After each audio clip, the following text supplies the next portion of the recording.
Today, guys, we cook the ultimate red loadout in Counter-Strike 2 right now. It's an easy concept. We're going to build like literally the best skins regardless of the price and just see what the actual overall best red loadout looks like and how much it will cost. In case you're wondering why the hell you're going to care about a 10k plus loadout, because that is what it's going to be coming out at, it's just to look at some of the, like what you can actually do if you have the money. And if you want something more realistic, we're going to be redoing all of the theme budget series starting from $50 for every single color theme that I can realistically think of and build them from like 500 to 1,000. We're going to do that over the next few months, so keep an eye out for that. If you enjoyed this one specifically, I want to see more ultimate loadouts, please hit that like button and then leave a comment down below of which theme you want to see next for the ultimate series. Now guys, I can't lie, most of this cost lies in the knife and glove combo. The knife and glove combo is almost $17,000 in itself. This knife is a butterfly knife, Doppler Ruby, which in factory new is about $8,750. Obviously, it's an insane knife, but it's also an insane price. And then the gloves are factory new specialist gloves, Crimson Kimono, which run you about $8,000. So, I mean, already it's an absolutely stupid price for the knife and glove combo, but I do think this is the best red knife and glove combo you can go for. And then we'll work the way through the skins like we normally do for any other loadout. Now, there is a stark bloody contrast where my knife and gloves cost like 17 grand, and I'm picking a 69-cent Glock in factory new. It's going to be the candy apple, but it's still the best red Glock in the game. For the USP, we do spend a little bit more. We're going to go for the traitor. I know a lot of people are going to be like low-key pissed that I've not gone for the kill confirmed. I think the kill confirmed is a good skin, but a little bit overrated. And personally, I would prefer in this loadout to have the traitor. I would normally default towards a code red, but I'm actually going to go for the Sunset Storm, and this is the one without the dude's face on it. I think the one without his face is the best, and this is basically like a reddish, orangish sort of version of the blue Midnight Storm is the best way I can describe it. If you want pure red, code red will save you money and still look really good, but we're going all out. And I know the AK being the Bloodsport might raise an eyebrow or two. Some people would want a red line, stick to the OG, all well and good. I still think the Bloodsport wins out overall. I think it's a higher like sort of quality skin than the red line. All I can say is Source 2's here, so maybe we'll see like an even better red AK released in the future.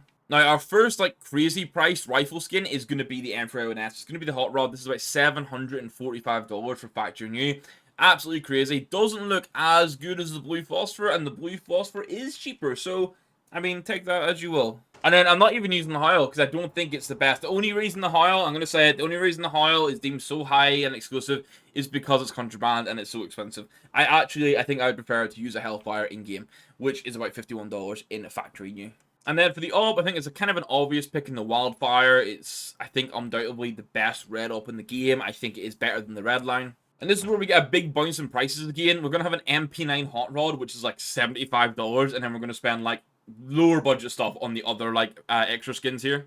Like again, Candy Apple, Mac 10, 13 cents in factory new. For the P250, I actually really like the Mortos as a shot here. This is about a $6.71 skin. This is good for even like your mid-tier red loadouts, honestly. Like it's you can pay the money and it's worth it.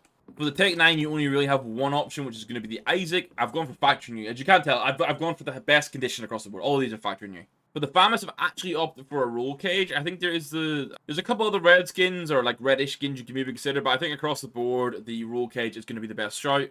For the Gale, we're basically just running on like budget options, and it's like the Signal, there's the Connection, there's another that's slipping my mind. Basically, any of those would work. They're all super cheap. For the 5.7, I'm going to have the Urban Hazard, again, really budget friendly, like the Candy Apple. This is under $1 for the factory new. And then we're going to have some Hemoglobin Joe Berettas. I wish he's got a bit more shine like the Emeralds do sometimes, but it is what it is.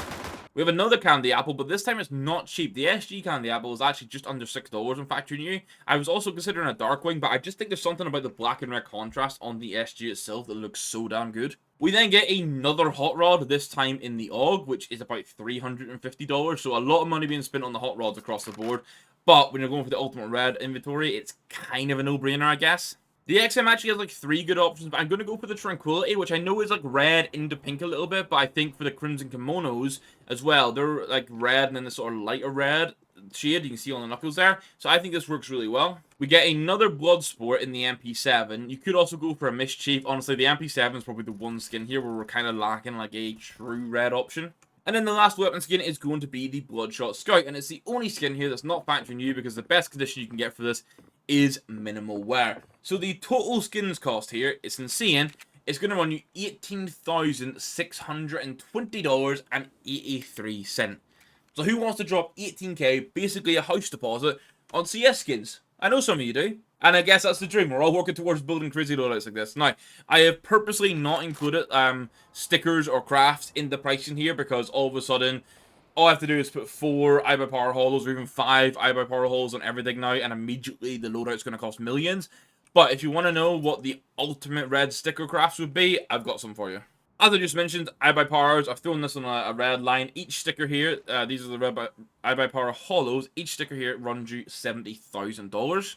And then there's more red Cattle 14s. You can do the Hellfires from Cattle 14, which run you just short of $12,000 per sticker. I think these actually work really good on the Hellfire, but what I'd probably do now is remove the one that covers the actual devil on the weapon design and move it somewhere else. We also have the LGB Esports Holo from Cattle 14. These are about $8,500 each. I think these look really good in the hot rod, honestly. They sort of pair really nicely into that. Like, they stand out still against the red, despite being a red sticker. And then, believe it or not, the budget option would be the 100 Thieves foils from Boston 2018, which will run you $500 per sticker. And I put these on the Bloodsport to give you guys a bit of an idea. Now, that's the ultimate red loadout. It's a slightly different video and slightly different series than usual. Normally, we look at budget stuff that you guys can build, maybe max at like $1,000, $2,000 budgets, but I think it's going to be fun just to go through and see, like, right now, February or in the future of March of 2024, like, what's in Counter-Strike and what we can build, and then maybe we just revisit this, like, every year to see, like, what's coming into the game and what, like, the new items are that are maybe making it crazy expensive, or just something come in that's really good value for money that can save you, like, $1,000 somewhere kind of thing. And then that's going to be me for today, guys. Thank you very much for watching. Like I said at the start, hit the like button if you enjoyed it, hit that subscribe button if you're around here, and then leave a comment down below letting me know which theme you want to see next on the Ultimate Inventories, and just in general, if you like this sort of content. That feedback helps me a lot for planning things out, and your support is always appreciated. So I said that one, guys. Thank you very much for watching. We'll catch you in the next video. Goodbye.